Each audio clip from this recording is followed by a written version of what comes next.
Hello, and welcome to 52 Weeks of Health Equity with Conscious by Us. I'm your host, Tahitia.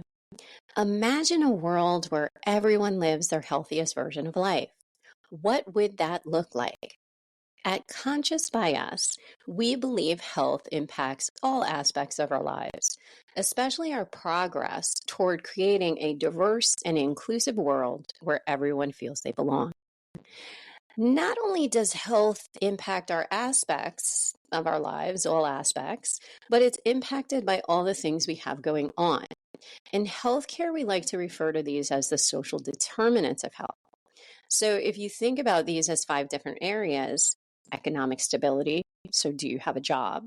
Access to quality education, can you get education and is it good? Quality healthcare, where do you get your healthcare? And is it quality healthcare?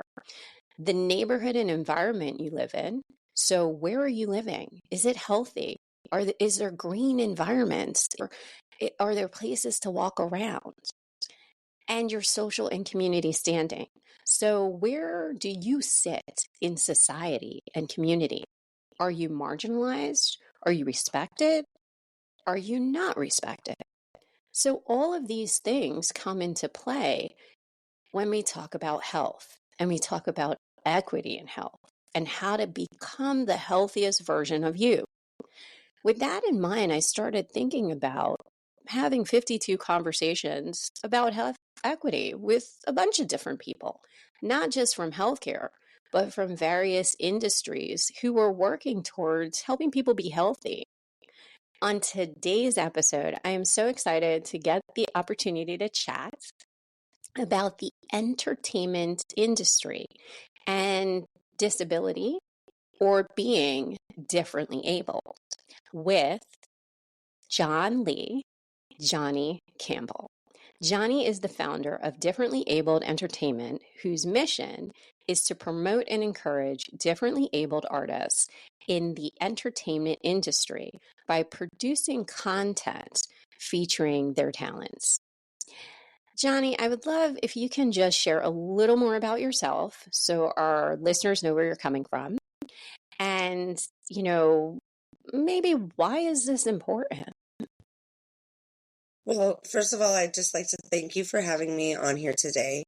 And yes, I'm Jonni Campbell. I am the founder of Differently Abled Entertainment, and I am a paraplegic actress and model and director and producer.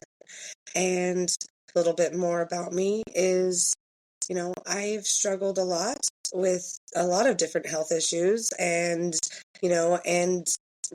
being a spinal cord injury at the age of 16 and how that altered my life and made me have to approach life differently. I don't use the term differently abled as any kind of, you know, slang or anything like that towards just disabled community. When I think of differently abled, I think of everybody in humanity. I don't think of just the disabled community alone. I think everybody approaches life differently because we all come from different backgrounds, have different experiences, and no matter who you are, if you're given a task, you're going to do it differently unless you're given exactly step-by-step instructions. I love that explanation for the name of your organization and why you use that as the title, because I'm sure there are people out there who would be like differently able. That's catchy words. That's not a word I would label myself with. And I'm not encouraging labels. People can call themselves whatever they want. But, I think it is important that you are highlighting an area or a work area when we talk about economic stability and the ability to have creativity. You're highlighting an area where I think you sent me a statistic, right? About disability and the entertainment industry. Because I'm thinking about the entertainment industry and imagery in entertainment. And do you see people represented who may have challenges that other people don't, or like why start this? Is there a Well, need for it? I definitely believe that there is a huge need for it. And, it's been recognized as far as how much representation matters when it comes to people of color. And, when we're starting to see it more with LGBTQ and other marginalized groups. But the group that's still lacking is the disabled community, especially. And that statistic that I shared with you is according to Google, there's 26% of adults in America are living with some form of disability. And that doesn't count the hundreds of thousands of people that are still in the application or appeals process to get that certified documentation of being disabled. So wait a second. So 26% labeled which is different than if you're in the workplace and you have a disability, right? Correct. No, that's still, people, even if you're disabled, yes, you can still be in the workplace. You can still work and still be classified as disabled. People have all kinds of varying disabilities. Some implement their ability to work, but many do not. And that's also like kind of a common, I guess, how society thinks of disabled people is, disabled meaning you can't do anything. And a lot of times that's not actually true. There's things that, yes, it may be more difficult. It might take you longer. You might have to do things differently, but that doesn't mean that you're not capable of still holding a job or, maintaining a life. And so that's where that misconception comes in a lot when it comes to just just being disabled and just that label alone of disabled and what that means and how that impacts people. And there is no one, it's a huge spectrum. Yes, there are some people that are completely, debilitatingly disabled, that cannot take care of themselves, that cannot, function on their own levels at all, And then there's people that, you know, can be disabled on a lot of different levels, but are still able to do things and, have conversations and, are of full mental capacity, you know, just because somebody's in a wheelchair or somebody's blind or somebody's deaf or, somebody has cerebral palsy, doesn't mean that there's something wrong as far as their mental capacities go. And I think that that's also something that gets misconstrued a lot. But yes, according to Google, actually certified 26% of adults in America. I mean, that's over a quarter, that's that's a That's a lot. pretty big number. Yeah, it's a huge number.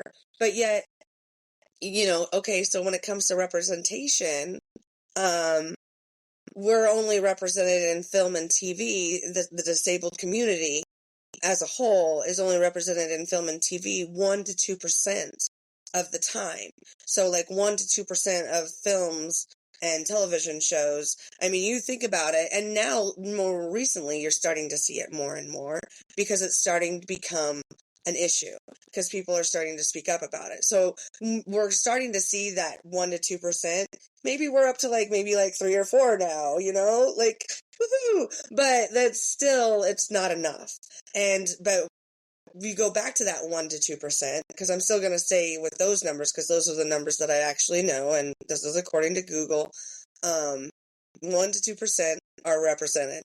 That's how the disabled community. And then 95% of those roles, of those 1 to 2%, 95% of that is played by able-bodied actors portraying somebody that's disabled, that aren't actually disabled themselves on the level that they're portraying, because, let's be honest, I think everybody's got something going on with them, it might not be disabling, but still, we have health issues, you have, aches, pains, whatever it may be that you have to deal with, even if it's stress, even if it's, whatever that may be, everybody's got something that they're dealing with all the time, but still, that doesn't compare to, somebody that is actually able-bodied portraying somebody that is not, somebody that is actually sighted playing somebody that is blind, somebody that is actually, can hear portraying somebody that is deaf. You see it over and over and over and over and over again. As I said those, you probably thought of different movies that popped into your head. Somebody, playing somebody that's on the spectrum that isn't actually on the spectrum. That's something that you see very, very often. I did. And, it almost seemed to me like disability in the entertainment field sometimes can feel like a costume that people are putting on more than an actual character that's interacting with people in the story. And we've seen a lot of backlash when roles are played by people who we can imagine in those roles, right? Yeah. Being played by people who are not in the community, who may Exactly. not be able, no matter how much you research something, there's nothing like being in that space, right? Mm-hmm. So I find it interesting that you're talking about the fact that we need to shift these and that there are people who want to, be actors and musicians and performers. And what does it look like when we start saying, like, hey, these are job roles for everyone? Because it's a job. Actually, it's a job. It's an employable field. It's a way to have economic stability. And it's a way to also see yourself as, something more. Like, I remember being a little kid and thinking, when I grow up, I want to be the president, right? I didn't have a thought that something could stop me. And then as you start to see images, you say to yourself, well, maybe I can't be president because all I see is boys, or, all I see is a person of a certain race. Mm-hmm. And then what does it look like when you have some type of disability, visible or invisible? And then you begin to realize the people that you're watching, they are being played by able-bodied people. And then what message does that send? Maybe I can't be an actor, or maybe I can't. Mm-hmm. So I think it's great work that you're doing, having roles played by those in the community, which is so important. And we didn't even talk really about, you mentioned autism, but invisible disabilities, right? So what is it when we're seeing people who have invisible disabilities played by those who are not in the space and characters of that, which we see sometimes. So, but so you got interested in this because you weren't always a paraplegic, right?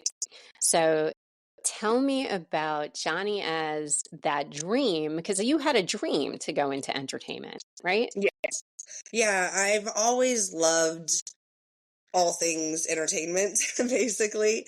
I was always one of those kids playing dress up all the time. First time I was ever performing on stage, I was 3.5 years old at a bluegrass festival in Alaska, singing Hey Good Looking. And so, like, yes, it's always been a dream of mine to be a performer. All right. And then I kind of transitioned more out of music and more into acting. Not that I still love to sing, but I mean, there's singers, and then there's actors, and then there's actors that can sing a little, and that's where I feel like I fall in. Like, I'm not a horrible singer, but I know I'm not going to be busting out like multi-platinum records or anything like that. I know my lane. I try to stay in my lane. And so, but like, I love it. I love performing.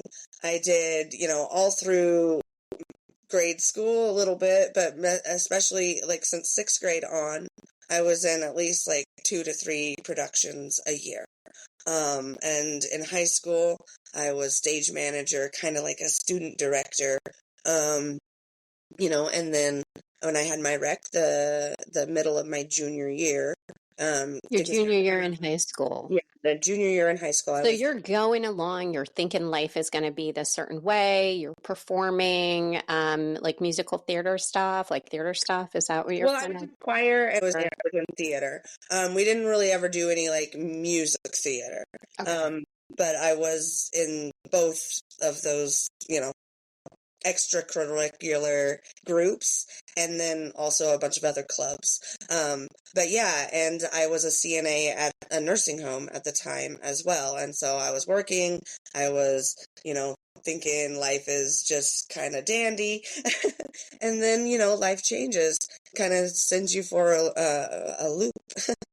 I was on my way to work. I'd been going through a lot in my personal life. I was studying for midterms, broken up with a boy, just all kinds of stuff that at 16 is a lot, you know? And so I was thinking about those things, and I lived 15 miles out in the country on dirt roads in Nebraska. And I was thinking as I was driving, and I had a 76 Torino that my brother and I had been working on and fixing up, and it ran real smooth on those dirt roads. And so, because it's heavy, big, heavy car, ran, feels like you're in a boat, Uh, so I'm cruising along. You're cruising on your boat, thinking that everything is perfect. Okay, well, it's kind of like going over some of my stressors at the time because there was a lot going on.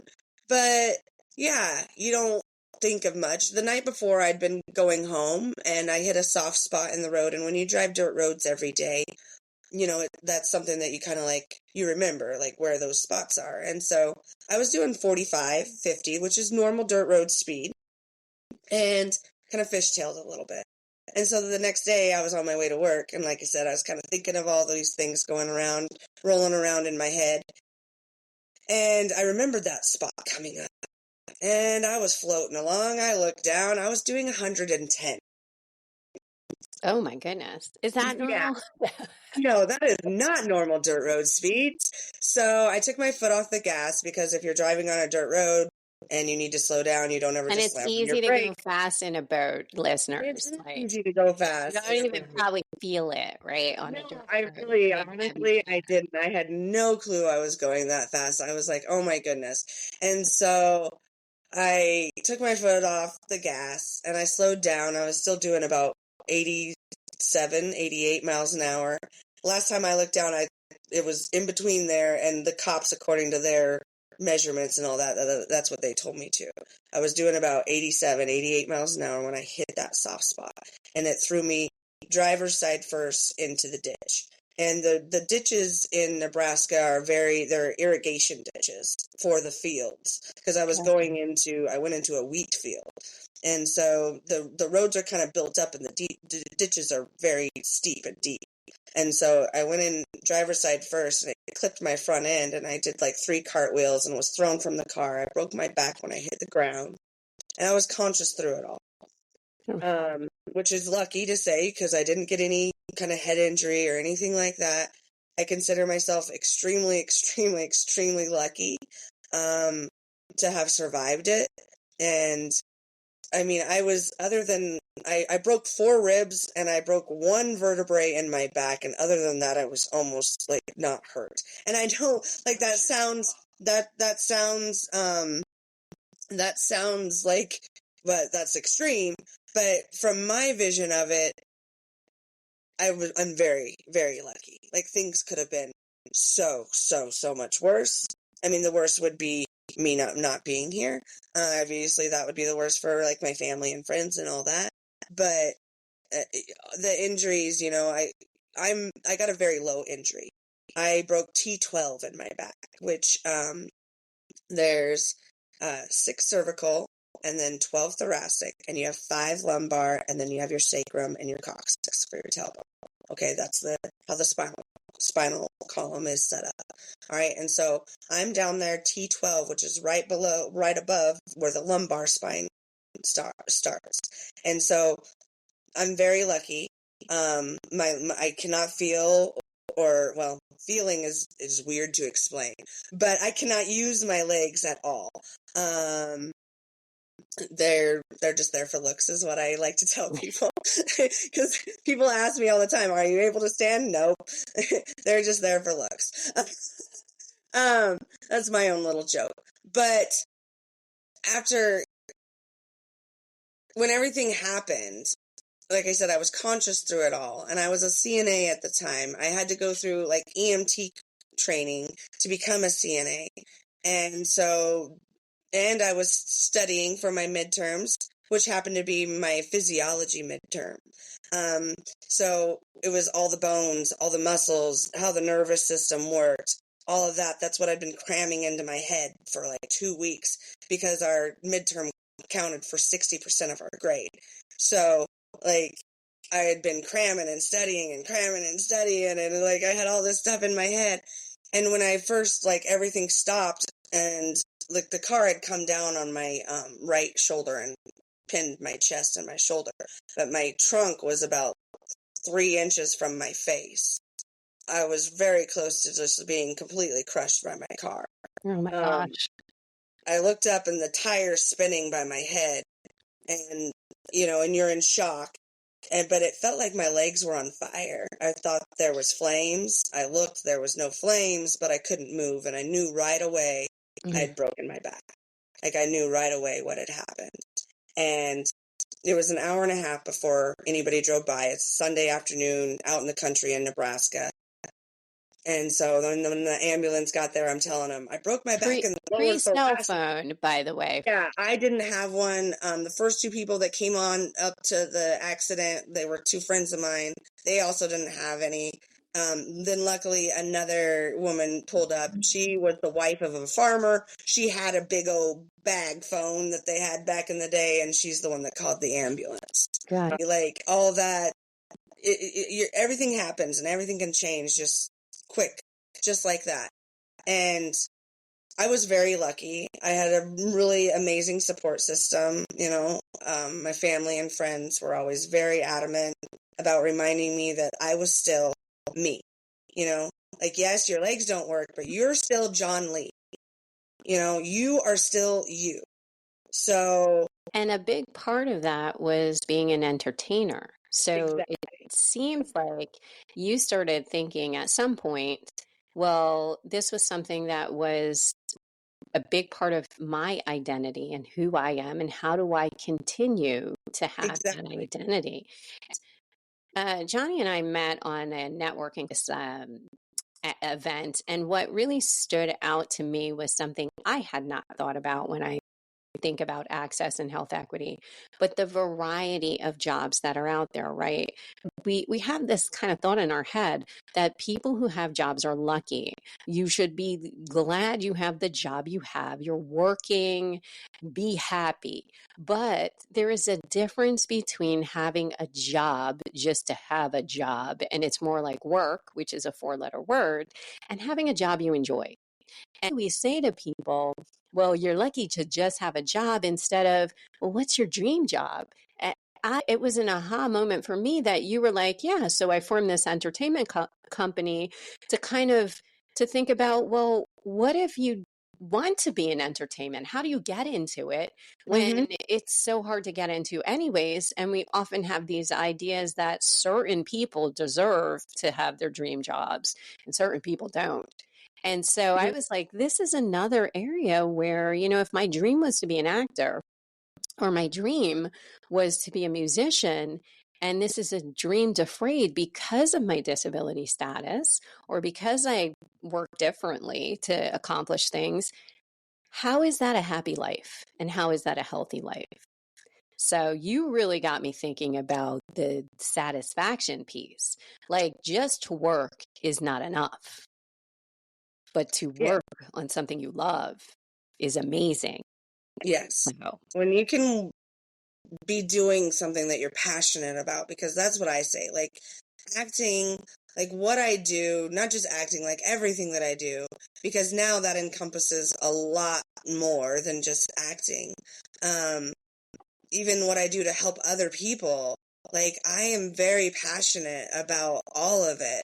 And yes, it's amazing to be able to go after your dreams. But it's not an easy thing to do. And there's so many roadblocks that come in your way, especially if you're coming from any kind of low income situation or any kind of, disability or, other issues, being marginalized just because of whatever group of people you may come from.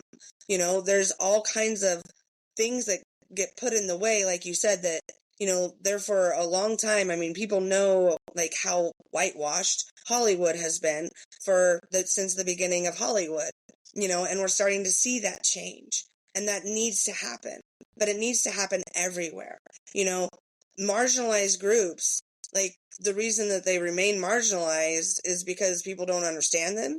And the disabled community, if we want to kind of go back to just them, I mean, it can encompass everybody.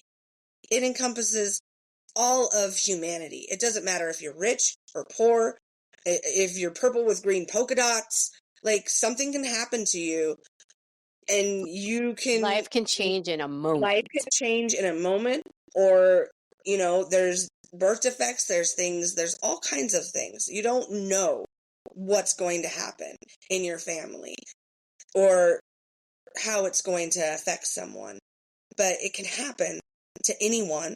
It happens in all families, no matter, like I said, rich, poor, young, old, all around the world. Everybody is going to, at some point in their life, know someone with some form of disability. Yes.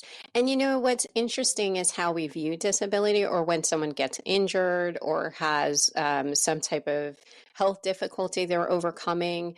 I remember years ago, I needed to have open heart surgery. It was a 16-hour surgery, and I was working as a nurse. And I remember hearing from someone that there was a rumor I was not going to come back because, now she has that health thing. She's probably disabled.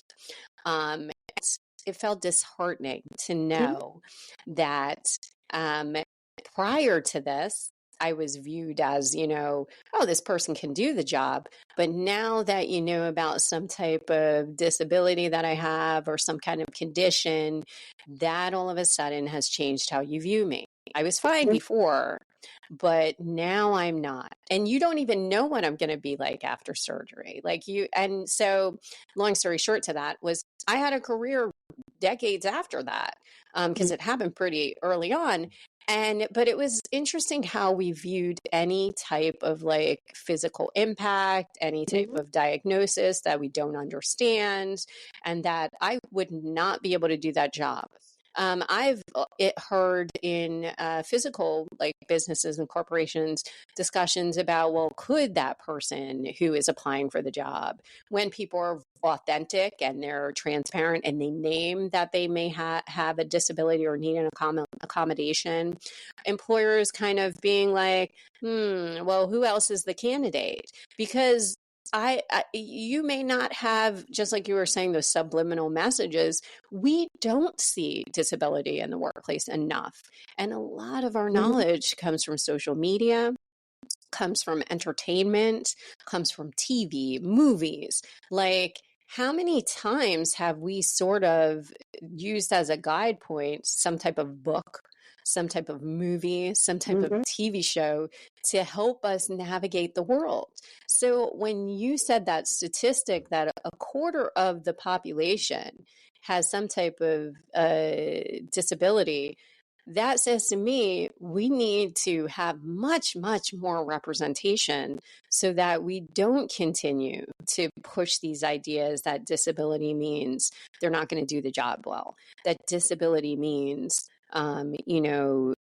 you're not qualified. If I applied, I'm qualified, or show me how I'm not, right?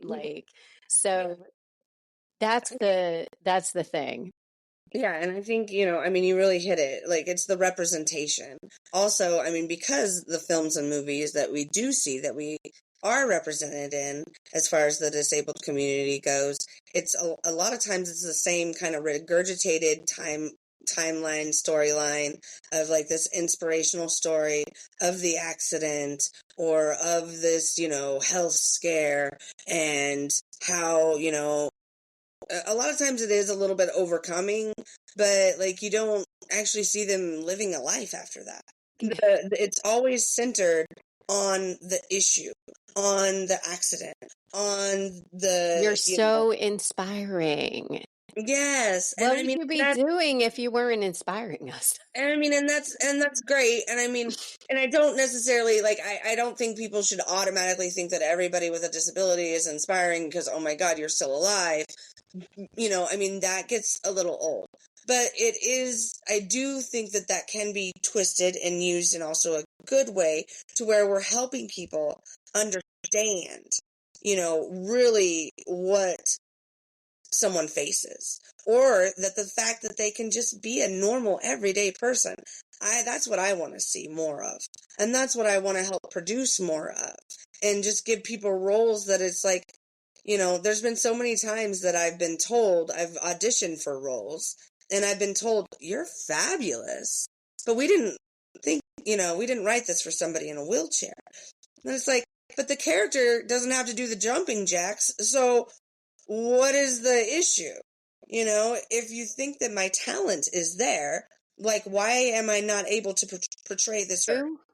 Look beyond what your bias is, because these are biases that you won't be able to do the work, biases that perhaps the audience is not going to accept someone in a wheelchair.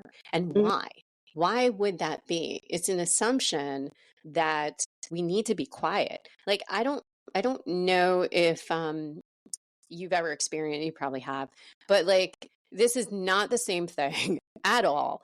But sometimes when my hair is out in an afro, I will be in a public setting and a small child will be like, Mommy, look at her hair. It's so, and they don't have any words, right? And so the mothers or fathers in those cases will often be like, shh, shh, be quiet. Don't say anything. You're going to make her see that you noticed her hair. And I've often thought to myself, that's so similar to comments I've heard where kids are asking a question about someone who has a visible disability. And parents will often go, shh, shh, we don't want to highlight that. And I often think to myself with my fro, and I don't know if you think about this with your wheelchair, but yeah, come on, ask me a question about my hair because it is different than your hair. And it is beautiful. And I want to tell you it's beautiful and how happy I am to have this hair. And when you shush your little child, you're almost saying to them, that hair is not something we talk about. It's bad. And I feel that could be similar, and I could be oversimplifying and applying. No, I don't think that that's oversimplifying at all. I think that's a great, there is a huge correlation in those two things, and how the message that you're sending to your kids. And yes, I have it happen quite often. That, I mean, even it's kind of funny though, because when you're in a wheelchair, like, people move out of your way when they're not even in your way. Like, it's weird, like, I'll be going down, like, the aisle in a store, and then, like, and there's plenty of room for me to get by you, but then they feel like they have to, like, squeeze up to, like, I'm not gonna, like, run off course and, like, go crazy and, like smash into you and, like, bumper cars or anything like that. If I do feel that I'm gonna be like too close to you, I will say, excuse me, but other than that, like, I don't need like 5 feet of breath in between. Like, I mean, okay, in COVID, yeah, we wanted that space, but I mean, really, it just happens to me, like, just on the daily. It's like you're going along on the sidewalk in the store or whatever, and there's plenty enough path. It's like when you're driving in on a highway and you're in your lane and somebody's in their lane, and you see a car coming towards you that's in your lane, say it's a 2-lane highway, you don't automatically get over into the shoulder because there's a car coming towards you. You stay in your lane and you just keep going. And so it's funny because it's like, it's not contagious. Like, my wheelchair isn't contagious. Like, I've been asked all kinds of interesting questions, some appropriate, some not appropriate. But yes, I would rather people ask me those questions, even the inappropriate ones. If that's the only way that they're going to learn, then I will help them. No, and not every person in the disabled community feels that way. In fact, I know a lot of people that don't. I know a lot of people that get tired of it, and they, but, you got to kind of shift that reality a little bit. Like, these people, the only way people learn is if you teach them. And the only way that, that somebody can be taught usually is if they ask a question. Yes. And like, honestly, mine just sits with little children, like adults that want to, like, no. But little kids, I think we socialize them way too early that there are fearful there are things they should be afraid of asking questions about. And they're asking a question because they're seeking to know, like, how should they react when they experience it the next time. And so that is why I think with little kids, we need to be more transparent and open when they're asking questions in public. There's no shame. Like, most of the time with a small child, people are much more accepting than if you're like two adults and you're like, why is your hair so big? Or why are you in a wheelchair? That's just rude. You don't need to ask those questions. But kids are curious. And so that was why I mentioned the kid piece. Well, yeah, and I agree. And it is, it's definitely more accepting. But I mean, even with adults, though, I mean, if they don't know, they don't know. And, unfortunately, ignorance is rampant. There's a lot of things that people don't know. And there's got to be, a few people willing to say, okay, but also being represented and having people see, like, would why reduce some is of that. black hair, why is, having an afro, like, not seen? Like, afros are beautiful, like you said, this is beautiful hair. Like, it's fabulous, like, that should be seen more.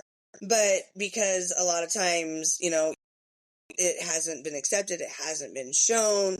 I mean, even with the characters that you do see that may be of color, a lot of times their hair is straight, or, the closest thing you get is maybe braids. Like, you really don't see afros very often. And why is that? Like, but that's where, representation matters. I can't, it's like I say it 1,000 times a day, all the time, but it's true.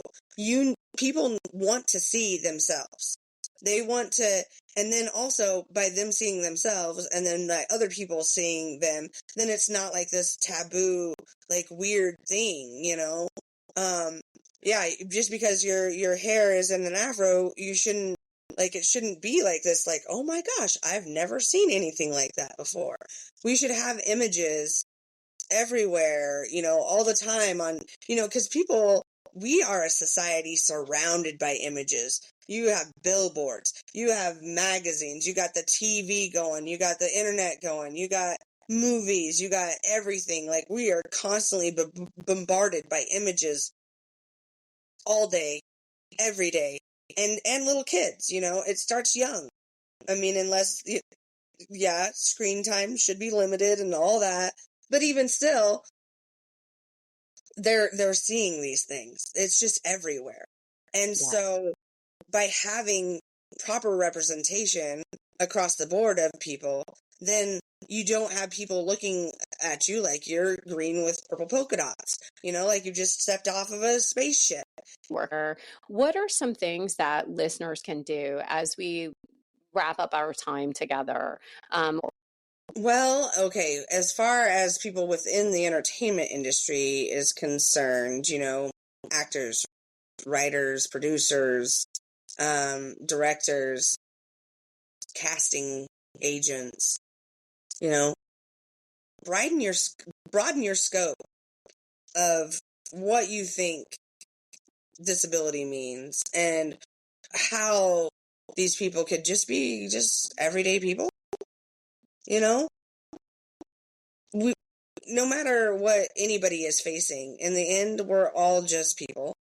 We all have dreams, we have aspirations, we have goals. You want to feel fulfilled in your life. That's basic human need, pretty much to feel good in yourself and know that you have a purpose, I and love that. so To when feel writing or when fulfilled and know directing, you have a keep purpose. that in mind. Yes. So if you're a casting agent out there, think about not necessarily writing characters that are disabled or who have disabilities, but thinking about, well, what if someone does show up and they're autistic or they're deaf or they're blind or they are in a wheelchair and this character is not written like that? Well, you know what?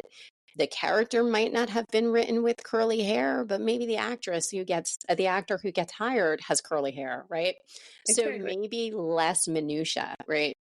So, you may not have written the character with nail polish, but the person who auditioned did have it.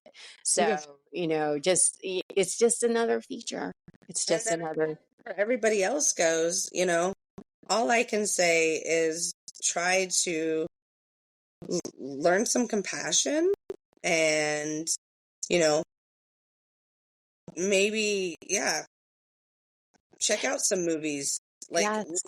do a little bit of research for yourself, just anybody out there, do some research out there on disabled actors, and how many there are and like really like what they're doing and stuff like that. Because there's a few, but there could be a whole lot more.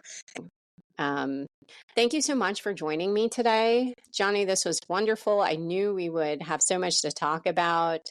I'll have stuff on my website and also on our podcast page on how to connect. And as always, subscribe to the podcast. And we look forward to chatting and with other people out there in the world who want to talk health access and health equity. And, tune in next time for another discussion. Thank you so much.